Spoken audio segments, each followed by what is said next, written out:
pas sûr que ça soit la bonne information. Hein.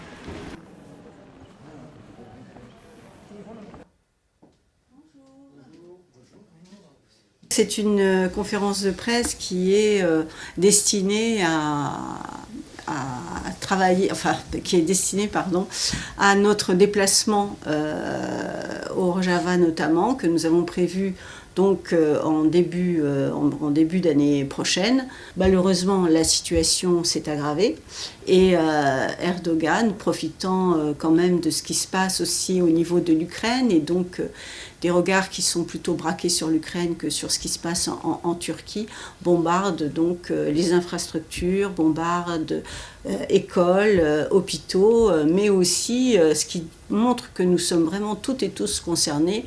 Nous ne pouvons pas oublier le combat des Kurdes contre Daesh et aujourd'hui, eh bien, il menace la situation internationale en bombardant, y compris des camps, prisons, où sont retenus des militants aguerris de Daesh. Et c'est très grave par rapport d'abord à la signification que ça revêt, mais c'est très grave pour la sécurité mondiale.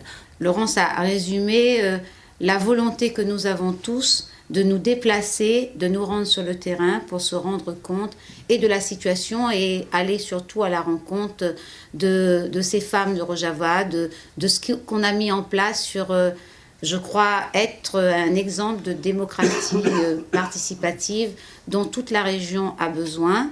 Et donc, nous sommes un certain nombre de parlementaires très solidaires de cette démarche pour se rendre compte véritablement sur le terrain et voir de près ce que nous sentons de très loin, c'est-à-dire que le danger de ceux de Daesh emprisonnés, mais qui peuvent demain être à nouveau sur le terrain et peut-être être un danger pour nous-mêmes au plus près de l'Europe.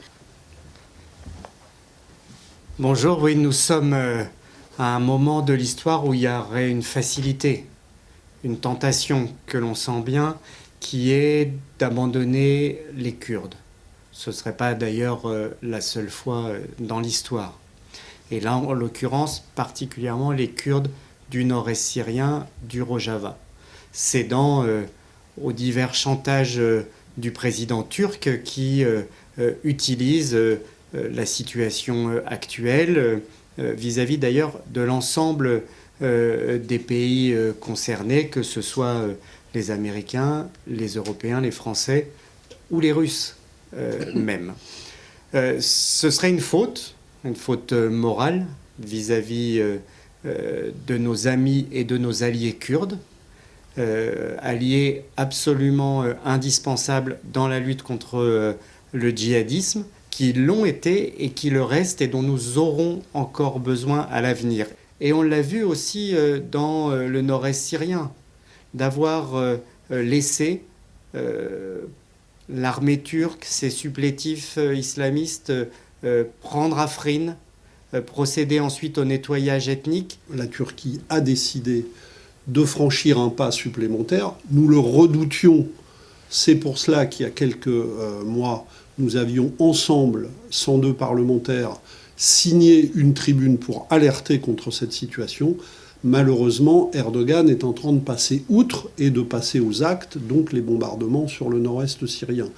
Et nous savons que si nous laissons faire, Erdogan souhaite entreprendre une offensive terrestre pour pénétrer dans le territoire syrien. Il y a donc des villes qui sont des villes symboles de la résistance kurde et de la résistance à Daesh, comme Kobané, qui sont actuellement bombardées. Nous avons l'intention de faire trois choses: de nous adresser à l'ensemble de nos présidents de groupe pour que la représentation parlementaire se remobilise de manière transpartisane pour affirmer son opposition à cette offensive turque, cette condamnation de cette agression turque, et réaffirmer notre solidarité avec les Kurdes, en particulier les Kurdes du Rojava qui sont victimes en ce moment de cette agression. Deuxièmement, comme l'a dit Rémi, nous voulons obtenir un rendez-vous avec la ministre des Affaires étrangères pour parler de cette situation et lui demander ce que compte faire la France face à cette situation. Et troisièmement, nous voulons nous rendre sur place le plus vite possible pour aller témoigner et pour aller affirmer notre solidarité. Ce qu'on demande d'abord aujourd'hui, c'est que la France exige de la Turquie l'arrêt des bombardements et que la France mobilise la communauté internationale pour mettre dès à présent un veto à toute invasion terrestre. Et nous voyons aujourd'hui que les appels à la retenue sont bien insuffisants par rapport à ce qu'exige la situation. La Turquie utilise sa position dans l'OTAN pour faire du chantage et obtenir un feu vert pour cette opération. Nous pensons que la France, comme ça a été dit, doit opposer son veto, qu'elle doit à cette opération, qu'elle doit amener ses partenaires à se positionner de la même manière. Et j'ajoute, c'est possible.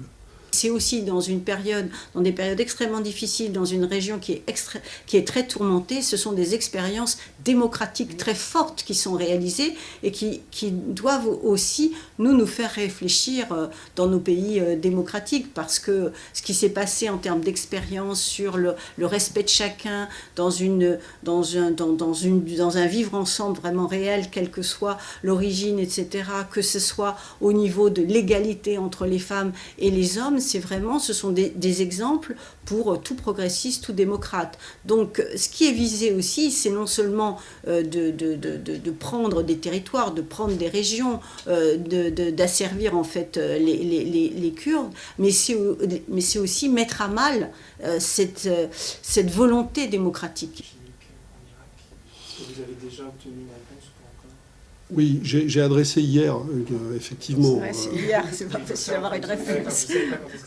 Non, j'ai adressé hier une question écrite parce que il y a des allégations de plus en plus nombreuses qui alertent sur la possibilité que la Turquie ait utilisé des armes chimiques à la frontière, notamment dans le nord de l'Irak.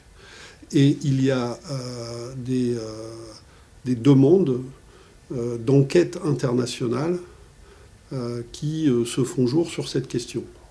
Donc j'ai adressé hier une question écrite à la ministre. J'aurai l'occasion de lui poser la question directement si elle nous reçoit, pour lui demander si la France comptait appuyer cette demande d'enquête internationale.